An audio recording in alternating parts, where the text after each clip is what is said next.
So hi everybody, and good morning or good evening depending on where you are in the world. Thank you all for joining us today for the second session of the ISPD virtual education series. It's a great pleasure to welcome you here after the success of our first session last week. My name is Tim van Miechem. I'm a fetal medicine specialist at Mount Sinai Hospital in Toronto, and I'll be the moderator for today's webinar, in which Professor Jan Deprest will give us an update on the contemporary management of congenital diaphragmatic hernia. Now, before we get started, I have the usual technical and housekeeping comments to share. Sorry for that.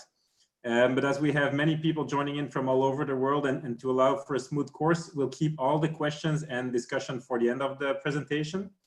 Throughout the presentation, however, you can already start submitting questions using the Q&A function at the bottom of the screen, and we will then address all your questions at the end.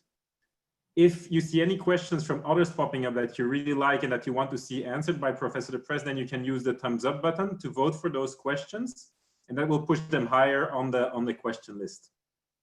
If you prefer to do so, you can also raise your hand during the Q&A session to ask a question live using the raise hand button below, and we'll then call on you to ask your question live. Now, that is obviously assuming everything goes well. If you run in trouble and need technical assistance, you can use the chat function for support, and we'll try to assist you with your problems. And then finally, two really brief disclaimers. First, this event is being recorded and it will be posted to the ISPD website afterwards. If you do not want to be recorded, then do not raise your hand to speak during the Q&A session, and do not submit any questions to the Q&A, and you will not appear in the recording. And then second important thing is that the statements expressed here by the presenters are those of the presenters only and do not represent the opinion or position of the ISPD. Good. So this all being said, it's now my honor and pleasure to introduce the speaker for today, who's also my former PhD supervisor and mentor. Professor Jan Deprest, who's probably known to many of you, is a professor of obstetrics and gynecology and shares his time between the Catholic University of Leuven in Belgium and University College London in the UK.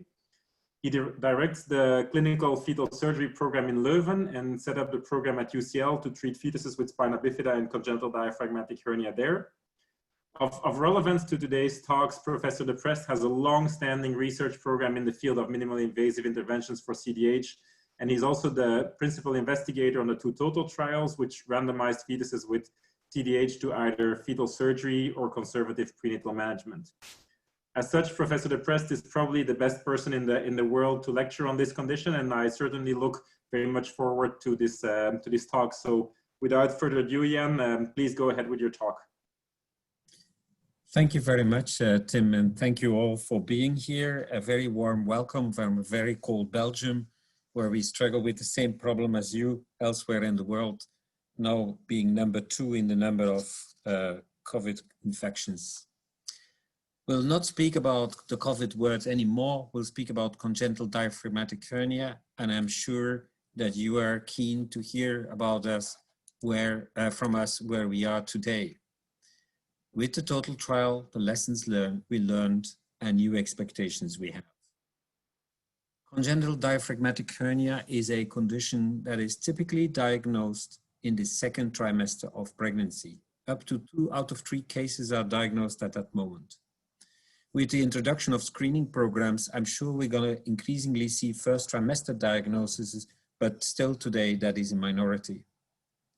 The diagnosis of CDH or its suspicion should lead to a comprehensive assessment prior to make any statements on the personalized outcome or on management options.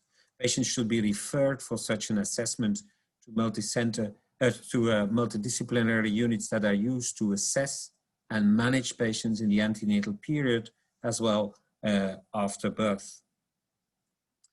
The first thing that happens at those centers is trying to rule out associated problems. These can be structural, and the most frequent condition is an association with a cardiovascular malformation.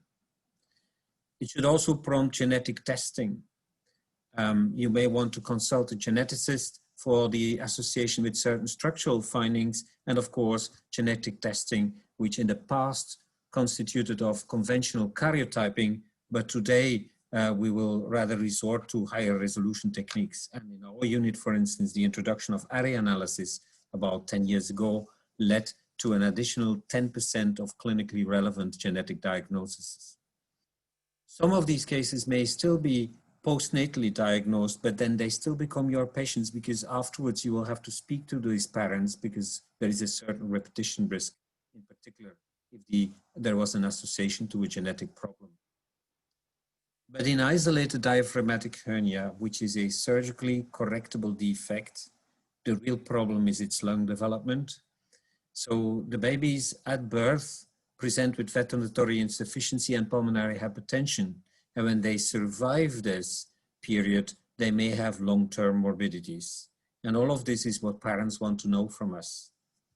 In the Western world today, when the condition is isolated, the mortality rate is around 20 to 30% overall. When the condition is associated to other problems, of course, the prognosis is dependent on the exact nature of the associations. Today, we should also speak about the morbidity in fetuses with CDH, but unfortunately, we have no good tools to predict the severity of morbidity, but there are definitely there. Feeding problems are common in the first years of life, reflux, tube feeding, failure to thrive. Many of these babies will be discharged on tube feeding at the time they leave the neonatal unit. There is some evidence that we can predict to a certain extent the severity of the morbidity, but that is unclear at this moment. Respiratory problems are very common, and many of these children will have a reduced exercise capacity. Unfortunately, recent studies have also come across the problem of neurodevelopmental problems, whereas in the past, we all knew about hearing loss, but now today we see there are other problems that may be associated, and about 1 in 2 children at school age will have special needs. Children may have chest wall deformities, which are usually surgery related, but overall, and that is important, the quality of life at school age is comparable to that of the population. I would like to refer to you to a special series in prenatal diagnosis that will be very helpful in your practice. A series that focuses on what we should tell parents when we make the diagnosis of a congenital malformation. And we are working at a special number there on CDH. These are the guidelines of the International Fetal Medicine and Surgery Society, following which one can operate in utero on a certain congenital problem. I would like to fill up that scorecard with you for congenital diaphragmatic hernia. We have learned to assess these fetuses, and we have been able to standardize the assessment so that we can use it for prognosis assessment. Again, genetic testing has improved, but the combination of both allows a personalized, individualized prediction, and you may predict early survival rates and to a certain extent early neonatal morbidity rates. When you use those tools and the prognosis is not good, that may define a fetal surgery candidate. And the operation we do today is a tracheal occlusion, which can be done minimally invasive. In 2004, we were able to show that this was possible in men, and around 5 years later, a longer series was published demonstrating the fetal safety. More recently, we have been able to demonstrate that fetal surgery for this condition is also safe from a maternal viewpoint. But all, of course, is about how effective is this intervention. I will share with you some data on right-sided diaphragmatic hernia that were recently gathered in Europe. And of course, you want to hear all about the total trial. Today, in your practice, we recommend you to use ultrasound to measure lung size, which is done on a 2-dimensional section at the level of the 4-chamber view, and one measures the contralateral lung by a tracing technique and proportionates it to the head circumference. Small lung sizes correspond with pulmonary hypoplasia. The same can be done, of course, by volumetric techniques, either using 3-dimensional ultrasound or magnetic resonance imaging. Another phenotypical feature that is typical for non-survivors is the presence of liver herniation, as can be easily visualized on ultrasound. One can also use magnetic resonance imaging to quantify the degree of liver herniation. And there are also indirect ultrasound tools, meaning that one uses ultrasound to determine whether the liver is herniated or not, and that can be done by the exact position of the herniated stomach. For those who are interested in this, and I think it's a value for your practice, there are good instructional videos available at the prenatal diagnosis website, how you do all these exact measurements. Anyway, when you have a fetus with CDH, you will measure the lung size and you will calculate what you expect in a fetus of the same gestational age. And in other words, that observed over expected lung to head ratio is a percentage of the normal. And when it is less than 25%, we speak about severe pulmonary hypoplasia because survival chances are low. Here you can see normal values, lung to head ratios on the left and corrected for gestational age on the right. The red areas are the normal values, and these are values of babies with CDH. About 300 fetuses are plotted here, and you see overall the lung size is dramatically lower. Some of them in the normal range, but the majority under 2 standard deviations. It has been shown that the observed over expected lung to head ratio is better predictive than the standard lung to head ratio, and that is why we recommend to use it in your practice. It is the best validated method of lung assessment. Many studies have looked at the relationships with mortality, morbidity, pathology findings. Even the learning curve has been determined. And again, now it is accepted in the European Reference Network, Hernia, which is around conditions like congenital diaphragmatic hernia. We have accepted this as a standardized assessment method that should be offered to all patients. There is also a certain relationship with early morbidity. The smaller the lung size, the higher the oxygen need, the longer the hospital stay, and also an increased patch rate, and that is a surgical prediction then. Pulmonary hypertension can also be predicted by lung size, although the relationship is less sharp. As I said, magnetic resonance imaging can be used for the assessment of this condition, both for structural findings, but mainly for quantitative analysis of lung size and liver position. And it should be therefore no surprise that when one calculates the expected lung volume, the observed over expected lung volume, that there is a relationship with survival. As you can see on the left, these are data from Philadelphia. On the right, these are data from Europe. And that relationship is the same as you see with ultrasound. In more recent studies from Germany, a study on more than 202 fetuses that were having MRI imaging late in gestation, it actually was shown that this was very accurate in its prediction. But these are studies that are not so relevant to our clinical practice because we really want to counsel patients before those 28 weeks in gestation. And so before that time point in gestation, I think there is no real proof that magnetic resonance performs better than MRI in its prediction. It's also because at the time of starting the total trial that we did not have any proof that magnetic resonance imaging was better, that case selection in the trial was done purely on ultrasound. This is the present algorithm that you may have seen already before. When the lung size is less than 25% of the normal, we speak about severe hypoplasia, and that is because survival rate is low, around 20%. That is a minority of fetuses with left-sided diaphragmatic hernia. Only 15% of fetuses qualify for severe hypoplasia. On the right-hand side of the spectrum, one can see that survival rate is over 80% with the lung size above 45% of the normal and the liver confined to the abdomen. This leaves a group of 1 in 2 fetuses that has moderate hypoplasia with a 50 to 55% survival rate. That group was also the subject of a trial. Many people argue that these are old numbers, and indeed this was based on historical series, but later work from Europe, from Canada, and the recent study also in France has demonstrated that in the last 15 years, survival for congenital diaphragmatic hernia has actually not increased, as you can see here on the left-hand side. And that non-survivors are typically in the group with an observed over expected lung to head ratio under 25%. And again here, a 50% to 55% survival rate in the moderate hypoplastic group.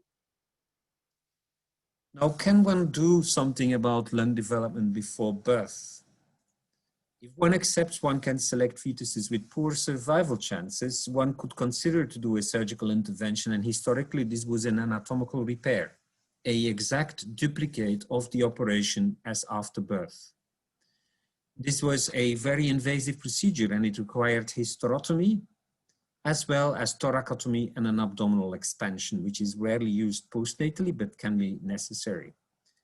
It actually was shown in animals that it creates space for the lung to grow, and also survivors were identified, but the operation was not possible in a reasonable way and also was not possible in fetuses with the liver up, because when one reduces the liver, one kinks the umbilical vein. Therefore, an alternative was explored, and that is tracheal occlusion, and that was based on observations in clinical cases with laryngeal atresia who were born with extremely large lungs. And that demonstrated how entrapment of the fluid that is produced by the lung under an obstruction makes the lung grow. This is what is now currently offered. This was based on 15 years of animal experimentation which was mainly dedicated to try to define an occlusive device that would be attractive from a clinical viewpoint. And that is an endoluminal balloon which can be inserted by endoscopic techniques as we clinically practice in laser surgery. In 2002, we were able to do the first intervention at King's College in London. And you can see in the background, Professor Nicolaides supervising his two young pupils, Professor Gratakos and myself, all three of us having much more hair than we have today. The procedure is a procedure that is an endoscopic one that is not much different from a laser procedure. Under local anesthesia, a cannula is inserted and an endoscope, and one performs a percutaneous intubation of the fetus, and that was typically done at 28 weeks. When we speak about fetal surgery, we actually speak about two interventions, because based on animal experiments, it was shown that lung maturation could be induced by reversing the occlusion in utero, and that's why the operation is also coined the plug-unplug sequence. The procedure again is done under local anesthesia, and you can see at the right-hand side at the bottom that now the endoscope is somewhere between the vocal cords and the carina, and it's at that moment that the endoluminal balloon will be placed. It's a balloon that we use off-label. It's normally a vascular occlusion device. For many years, it was debated whether this procedure was really of benefit. Some systematic reviews have suggested that there is benefit, but always including the same studies with the same historical control groups. Now today we have data on a right-sided diaphragmatic hernia, and I will try to prove to you today that we think that there is an increased survival rate, but for the left-sided cases there was the total trial. So what does this occlusion do? When one inserts a balloon, one can see here, and these are lung volumes, about 1 to 2 days after the surgery, about 4 weeks after the surgery, and about 5 to 6 weeks after the surgery. And as you can see, the lung volume increases. And it actually falls within the normal range. This gray area is the normal range. But of course, when one reverses the occlusion, the lung implodes again. But overall, one can see here in these blue dots that the end volume is higher than the starting volume, which shows that there has been net lung growth. When one takes the same images in fetuses that do not survive after tracheal occlusion, one unfortunately sees that there is a group of fetuses that for unknown reasons does not develop lung growth. We have been able to show that there are biomarkers of this process, but unfortunately they are not available at the time when one inserts a balloon. They only perform well in prediction at the time of reversal of occlusion, which of course is clinically not usable. Once one has inserted a balloon, there is of course the problem with its reversal. This can be done electively at around 34 weeks, but with about 1 out of 5 cases, the patient will present with problems ahead of time, with ruptured membranes or in preterm labor. One then has to reverse the occlusion, and one uses typically ultrasound guidance, and one punctures the balloon, or when we uses a fetoscope, where we remove the balloon the same way as we have inserted it. In most of cases, one of these two techniques will be successful. But in the unfortunate situation that it has to be done as an emergency, or it can technically not be done by a fetoscopic percutaneous approach or by puncture, one has to remove the balloon on placental circulation. This is done under a standard cesarean section, local regional anesthesia, and fetal medication, and it takes about 30 seconds to remove the balloon, at least if the team is trained to do so. So teams that consider to do this surgery have to have all endoscopic, ultrasound, and obstetrical skills, as well as, of course, the neonatal skills. And therefore, I think it should be considered as a serious enterprise. In our experience, when patients were outborn, that means not in our unit, very often the patient presented and the team was unprepared, and it actually had a 30% failure rate for balloon reversal, which means an iatrogenic death. In the blue bars, one can see the outcomes in our phase 2 study, so to speak, in 2009 on 160 cases with left-sided diaphragmatic hernia. And there is an apparent increase. That increase was very comparable between left and right-sided diaphragmatic hernia, which was around 30% additional gain. The survival was dependent on the gestational age at birth, so prematurity definitely offsets the effect of fetal therapy.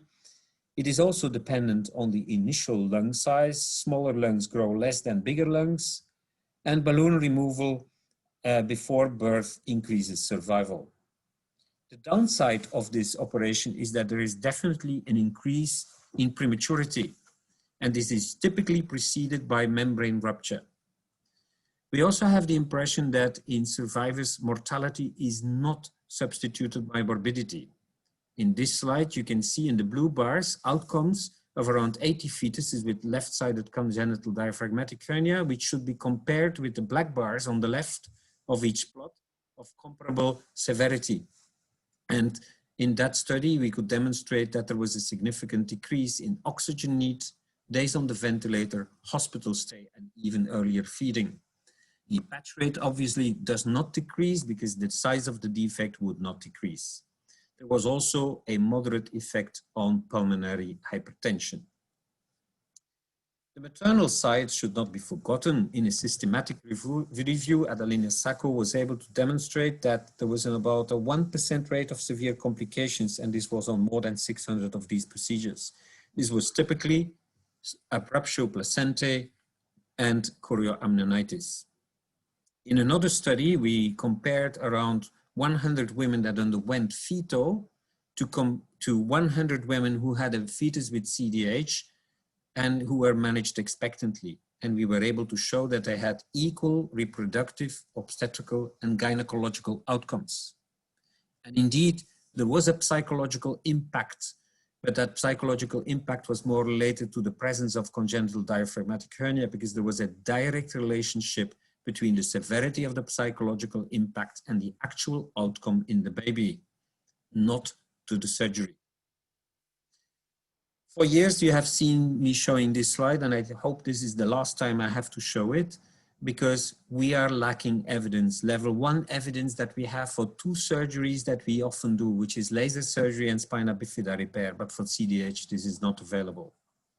When we designed this trial, we had a few worries in mind.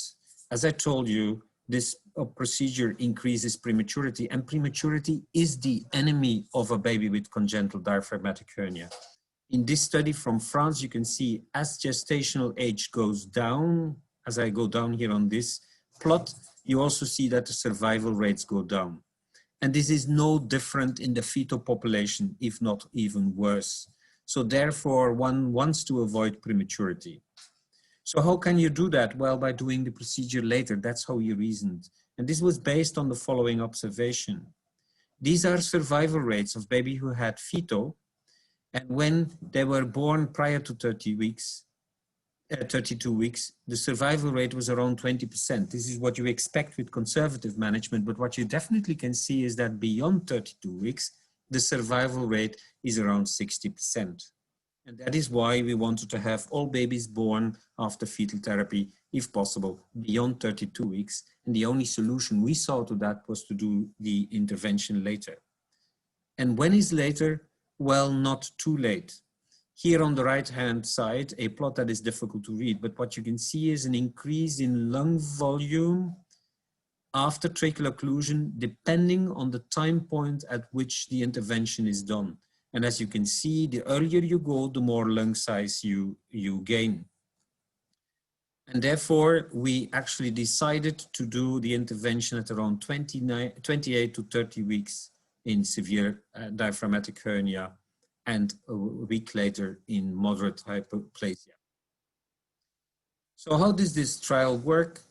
I mean, patients were seen at tertiary centers, and when they were eligible, they were referred to a FETO center for assessment.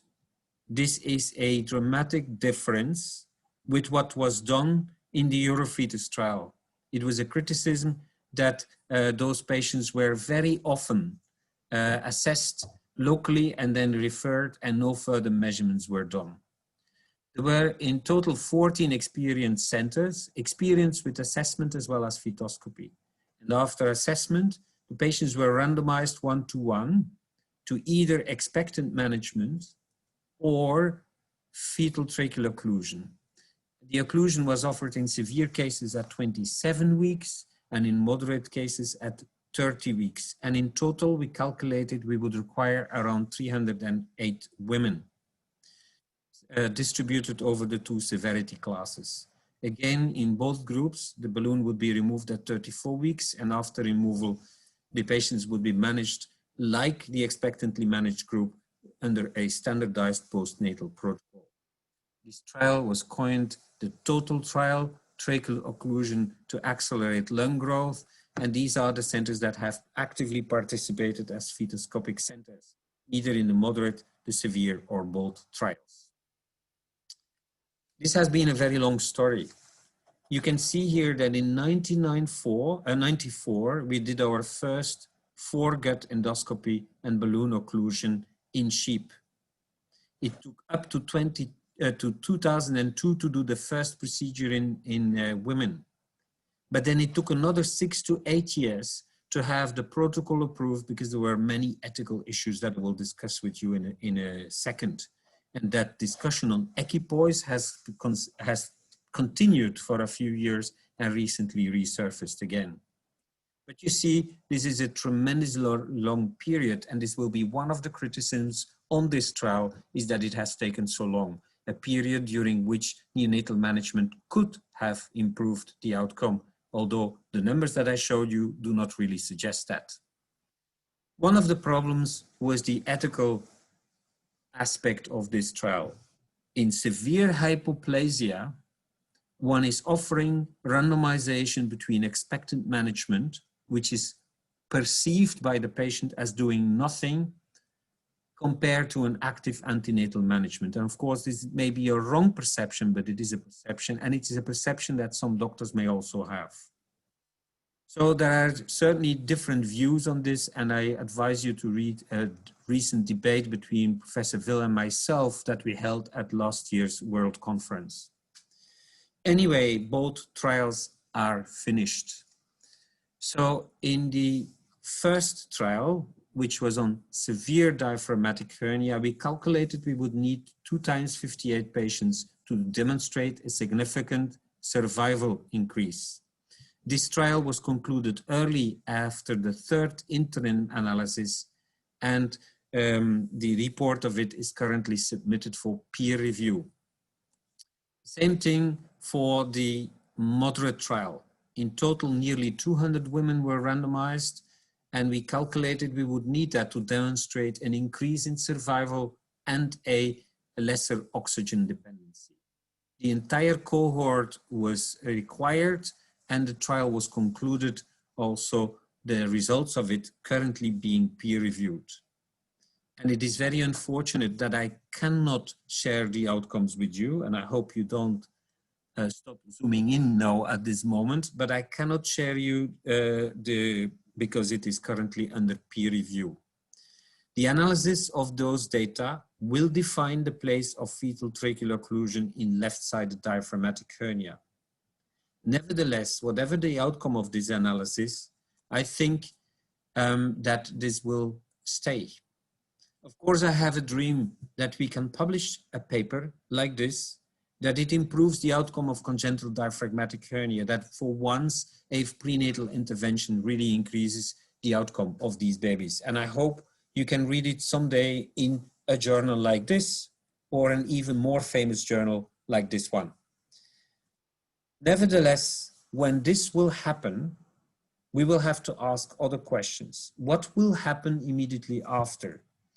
How will we implement fetal surgery worldwide in different units?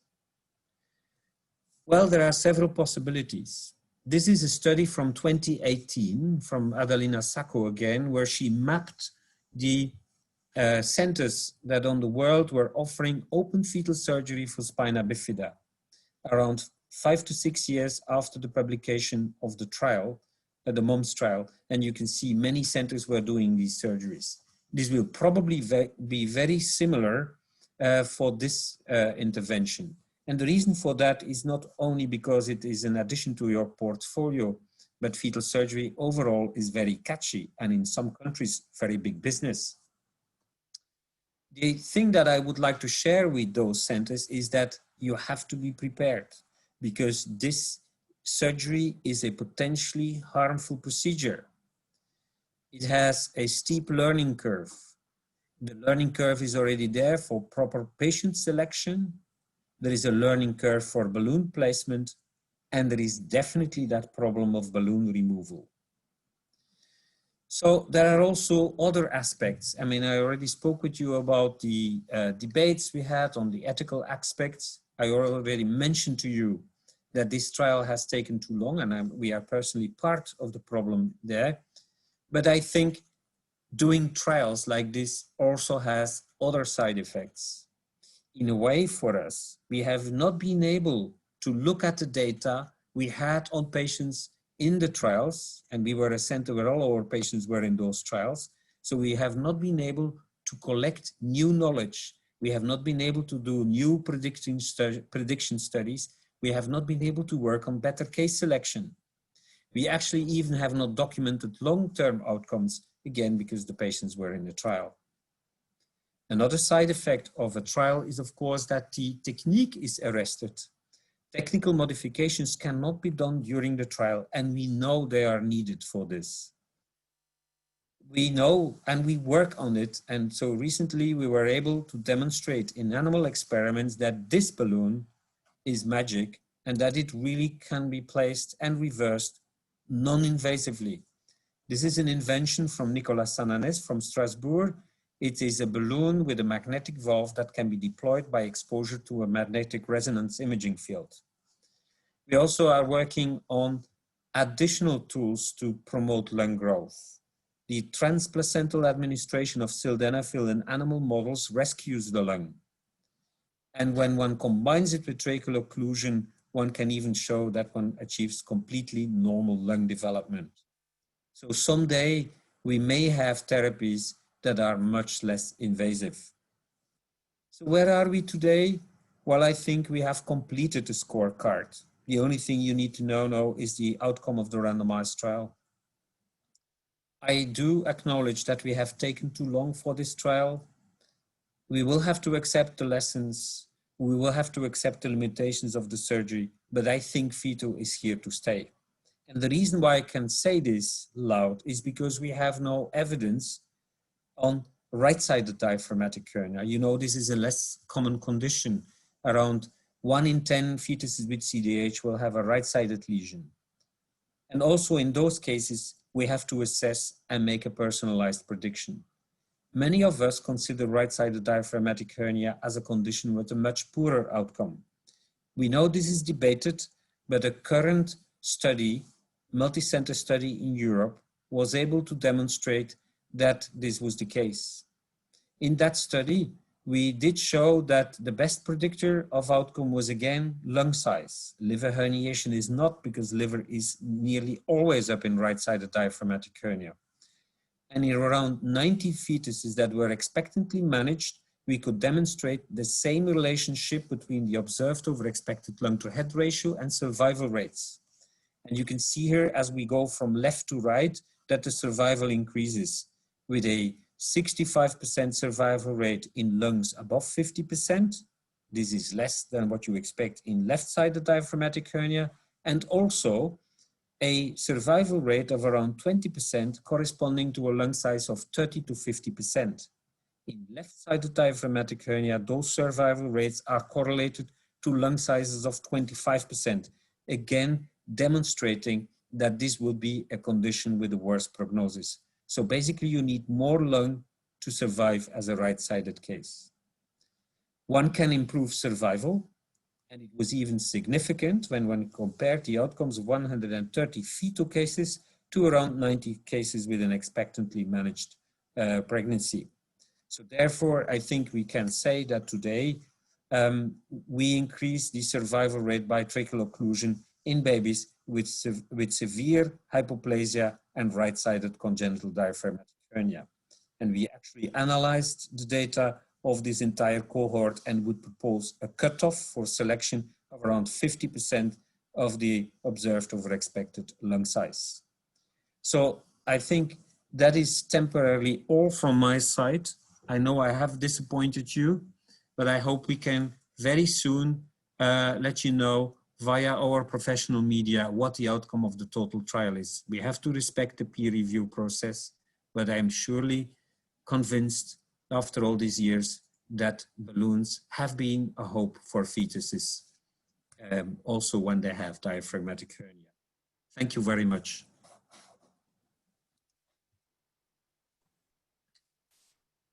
Thank you, Jan, for this fantastic presentation as usual. So we now have time for questions, and I see we do already have a few questions, but just as a reminder to all the participants, so if you do have questions for Professor Deprest, put them in the Q&A field and use the thumbs up button if you want to upvote a question. If we get a lot of questions, we'll prioritize those that have the most votes. The second thing is that if you want to comment or want to speak out loud, then you can also use the raise hand feature. And if we have time, we'll try to get to you and unmute you and call your name so that you can speak live. Good. So maybe starting with the questions as they come, and I think the first question from Lieve Christians is probably a perfect introduction also for next week's talk. Publications state that children with lethal chromosome anomalies are excluded from postnatal ECMO treatment and probably also from antenatal treatment. What about non-lethal chromosome anomalies or anomalies where the lethality is linked to the congenital heart disease, such as Pallister-Killian syndrome? Moral views on this differ between geographies.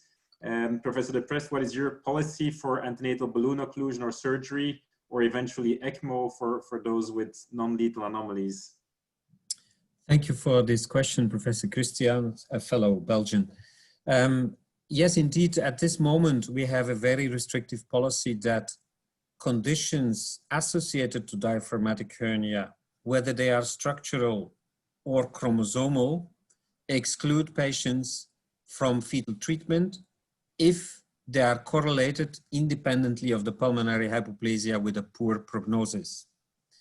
If, of course, a benefit will be demonstrated, this debate will have to be held again, because we definitely have the association of certain conditions that on themselves have a moderate or no impact, and that if fetal therapy helps for one type of fetus and this condition would be combined with another anomaly, that we cannot deny the potential benefit of fetal therapy to selected fetuses. But still, I think it's a slippery slope, because we have no not always the tools to discriminate what the effect of the association is. Very often that is not known. And secondly, we actually don't have good prediction tools usually from these other anomalies, associations on themselves. What is the exact impact on postnatal survival? So I think there is no black and white answer, and I am sure the answer will be different from parent to parent, from center to center, from continent to continent. Thank you, Jan. And I think next week at the debate, at the first debate, we'll have a very extensive debate on this, documenting both sides of including versus excluding them from fetal therapy. So a second question from Monique Haag. Is balloon placement more difficult at later gestational age? And what are the success rates of balloon placement? Okay, I cannot give you hard data whether a occlusion between 28 and 30 or 30 and 32 weeks would be more difficult. I have the impression it is not. We definitely have not seen more complications, not more failure rates. We actually usually know ahead of time whether it's going to be possible or not. The failure rate of fetal is now far below 2%, and it becomes less as you do the procedure more. The actual proof is also in the reversal of the occlusion. You have seen that the success rates of balloon removal, which is technically exactly the same if you do it fetoscopically, that the success rates are extremely high, 98%. So my answer is no, it is not more difficult. We have looked at other factors that predict difficulty, and we only looked at removal and maternal obesity, logically, oligohydramnios. Those were the best predictors of a difficult procedure, difficult defined as a lengthy procedure and or failed procedure. Good. And then there is two questions about the MRI balloon. So one from Adolfo Echegaray, if the total trial shows significant benefit for left severe CDH, how long do you think it will take for the smart balloon to be available for FETO centers? And Doug Wilson from Canada also asks, can you tell us more about the MRI balloon? I think there are currently 3 or 4 papers on this balloon. So basically, it is a magnetic ball against a metal cylinder. Again, it was designed and manufactured in Strasbourg in France. We did 2 sheep studies that shows that it really is easy to reverse the occlusion. We tried in all kind of positions. So number 2 is we demonstrated that it also is as occlusive as the others. So that means that the lungs grow to a similar extent as compared to the standard balloon. And then to go to a phase 1 study, at this moment there are 2 protocols being submitted both in Paris and here in Belgium. And we have now asked for to do it in right-sided cases, but at this moment we have no approval. That is not CE labeled, unfortunately, so it will not immediately be accessible.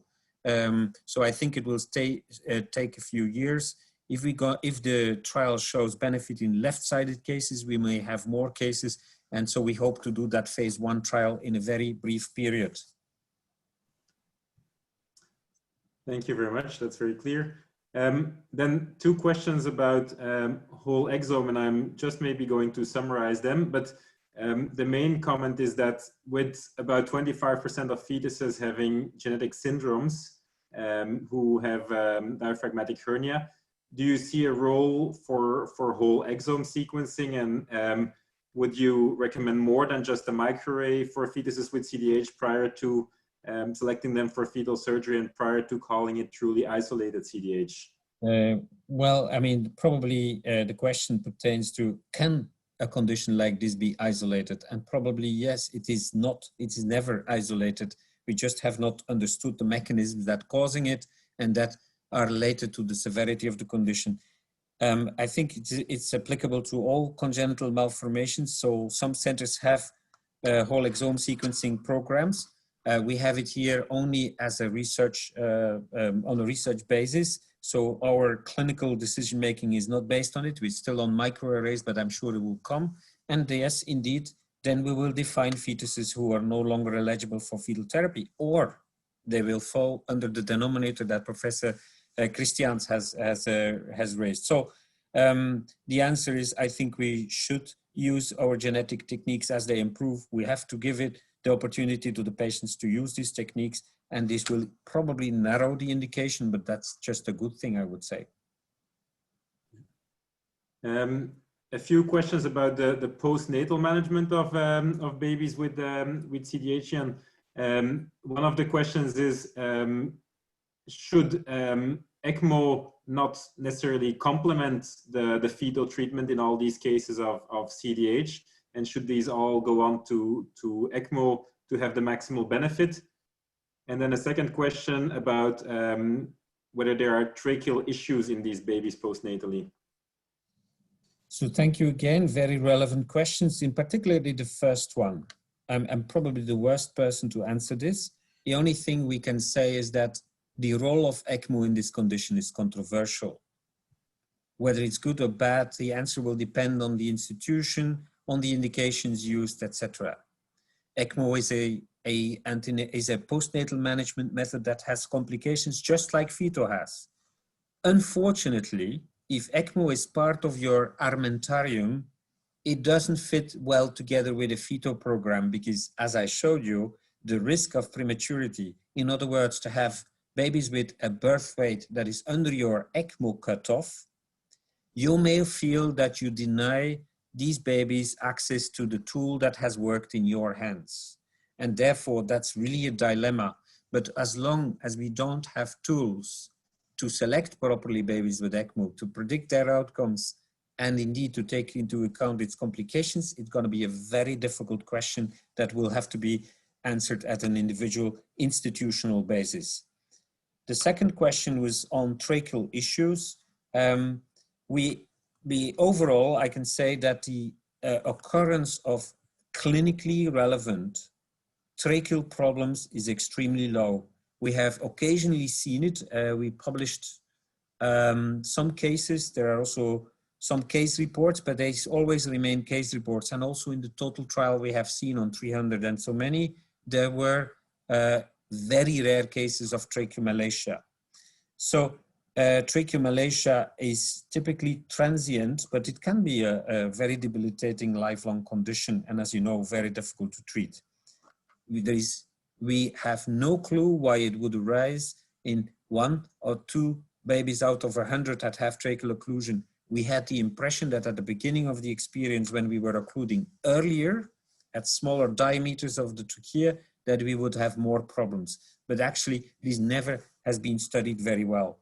We are now undertaking a study, since there are so many occlusions already done, undertaking a study to make like an inventory of those cases. But again, they will be very rare. That's how we communicate to the patient.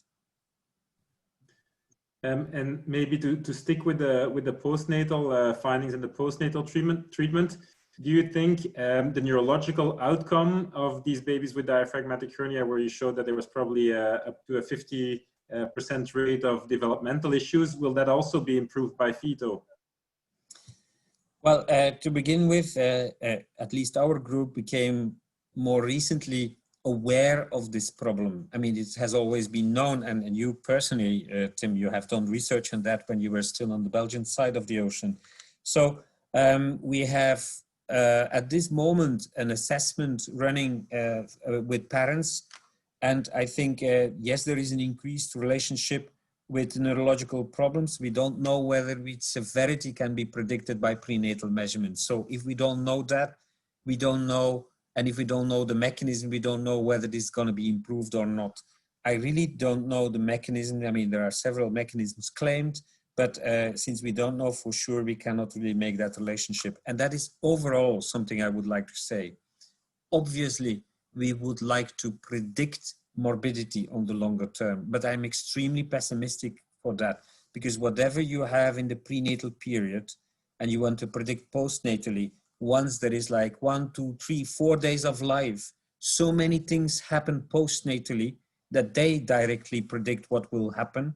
And so therefore that the actual assessment in utero is usually not a very good predictor of outcome. So we may never be able to answer those questions prenatally. Thank you. Maybe going more to the pathophysiology of diaphragmatic hernia and the deaths related to diaphragmatic hernia, there is a question about the observed over expected lung to head ratio and whether we should not do more than just the O/V ratio and also try to look for pulmonary hypertension for case selection. Could you comment on that? Yeah. I'm absolutely sure. For me, the real needs are case selection. And I would like, I mean, if I can choose, I would like to prioritize, can we find biomarkers of not having any lung response? Because the most frustrating thing is to have a baby that has fetal surgery and does not survive. And if there is a tool that we can predict it before doing the operation, that would be really of benefit. And then understand, of course, why these babies die. Pulmonary hypertension, we would love to have good predictors. So far, we have not been very good in that. And when I say we, it's the fetal medicine community overall. And that is really a need because it's the second killer in this disease. And if we are going to select fetuses for antenatal intervention to prevent pulmonary hypertension, we will need those tools because we already know that if we're gonna give drugs or doing interventions, there is a potential side effect. If the baby will not develop or is not predisposed to pulmonary hypertension, you may actually do harm. So yes, there are different methodologies that one could use. I mean, flow studies, volumetric studies, etc. So I think now, after the total trial, the scene is wide open for better prediction tools. And then, besides prediction for pulmonary hypertension, Dr. Caroline Bax wonders whether you could speak a little bit more about sildenafil in lung growth for CDH, and also share your thoughts about the side effects of sildenafil that have been seen in the treatment for IUGR. Well, I can only give you the experimental evidence when one gives transplacental sildenafil to rabbits with CDH, to rats with CDH, and there are different mechanisms that rescues the lung. It doesn't make the lung completely normal, but it rescues the lung. In the rabbit studies, we have observed something that actually pointed already to what has been suggested to happen in growth restriction is if you have control rabbits that have normal lungs and you administer sildenafil, you actually see that this drug works on the vascularization of a normal lung. And in other words, makes from a normal microcirculation, makes it an abnormal microcirculation. Whether this is the explanation why in babies with growth restriction that were exposed chronically to sildenafil, whether that created problems and they had a kind of weaning off effect. I mean, as you know, there were more babies that died with a suspicion of pulmonary hypertension in the Dutch arm of the STRIDER trial. This was not confirmed in other studies, but anyway, if that was had happened there, this is one potential explanation. So again, it shows that case selection, when you consider a antenatal intervention, whether it's medical or surgical, that case selection is absolutely key. And therefore we will need the tools that can demonstrate what lungs need a dilator, vasodilator as sildenafil. And then maybe two questions about the timing of the balloon occlusion. So one question refers to the trials done by Rodrigo Ruano, showing that when you do FETO extremely early in pregnancy in extremely severe cases, that could be resulted with better lung growth. What are your thoughts about that? And then a second question to expand a little bit more on why the balloon needs to be removed at 35 weeks of gestation. I will take the second question first because it's the easiest for me. As you know, the lung development, normal lung growth is a cyclical phenomenon of increased pressure by fluid production. And as the baby does a breathing movement, the pressure implodes. So that cyclical phenomenon is mimicked by an intervention, one occlusion, one reversal. This is not physiological. In sheep, it was shown that actually a cyclical occlusion for 47 hours and 1 hour of release makes the diaphragmatic hernia lungs look normal after birth. This is technically not possible, so that's why we resort to one time in, one time out. There are 3 or 4 studies that have looked at that, and that is why when we translated it to a clinical procedure, to a clinical scenario with 2 interventions. But it is an extremely relevant question, because if that second intervention is not needed, potentially may benefit the fetus because being longer in place, achieving more lung growth, well, that have to be outweighed against the maturation process. In our data, and that's why we stick to this scenario, we have been able to show that when the balloon is more than 24 hours out before birth, that corrected for severity, you have a better survival, and that's why we do it.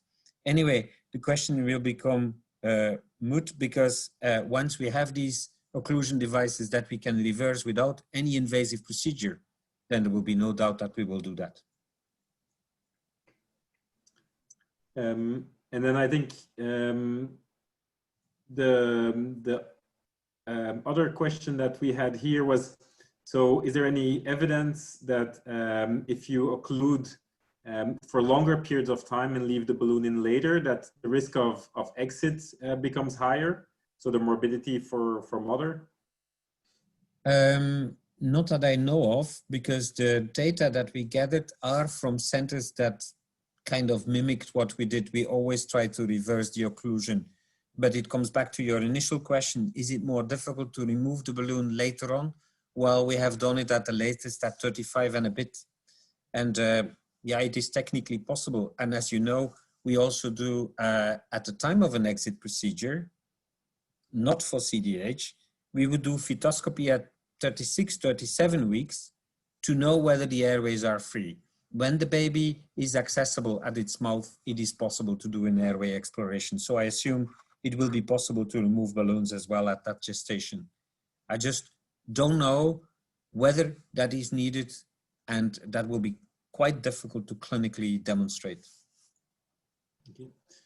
And then maybe one last question, and then we'll probably need to wrap up a little bit, from Dr. Blakemore about the smart balloon and the magnet on the balloon, and whether it allows for tracking the balloon's location, also upon deflation, as to where it goes after the balloon has been popped at 35 weeks. So first of all, it is not popped, and that's good news. So that means that the metal part stays inside. So when you see the ball, you also see the balloon. And at least in sheep, it either goes natural way into the stomach and is pooped out, or it goes into the amniotic fluid because the pressure is that way. It's actually a very relevant question from Dr. Blakemore. What with the bulk balloons, the ones we use today? Because if we puncture them, that metallic ball that is in there for no purpose, at least for occlusion, will not necessarily leave the airways. And you can see it actually on an X-ray. So that ball is there to track the balloon for its on-label use. We would like to see where it is somewhere in our head and whether it is still there. But you can visualize this way where the ball is on MRI. It also helps for visualizing for ultrasound, both for puncture as afterwards. We have never had a problem to demonstrate where the balloon is after a removal using the combination of both imaging modalities. Good, thank you. Thank you very, very much, Jan. I think that with this year, we reach 12 o'clock, at least in my local time zone. So we're going to have to conclude the second session of the virtual education series. Again, thank you very much to everybody for joining us today, and especially thank you to you, Jan, for this excellent talk and all the questions that you've answered.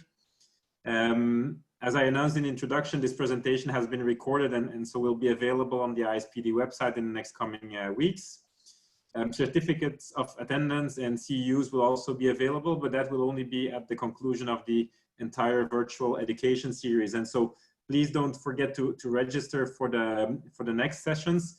The next session in the series will be next Wednesday, October 21st at the same time, 11 a.m. in Eastern US time. Jan Deprest will then be returning. Again, thank you for that, for committing to that, to moderate the first debate in this series, in which Magda Sanz-Cortez will debate my Canadian colleague Paige Church on whether fetuses with non-isolated fetal anomalies or genetic syndromes should be excluded from fetal therapy or not. For everybody, please make sure that you check the ISPD website for the link to register for this meeting, because you're not necessarily automatically registered for the whole series. And then obviously, please come back for any of our upcoming topics. In total, we'll have about 6 teaching sessions here. Thank you very much again for joining in. I hope you enjoyed the presentation, and have a good day or a good evening, depending on where you are. See you next week. Bye-bye.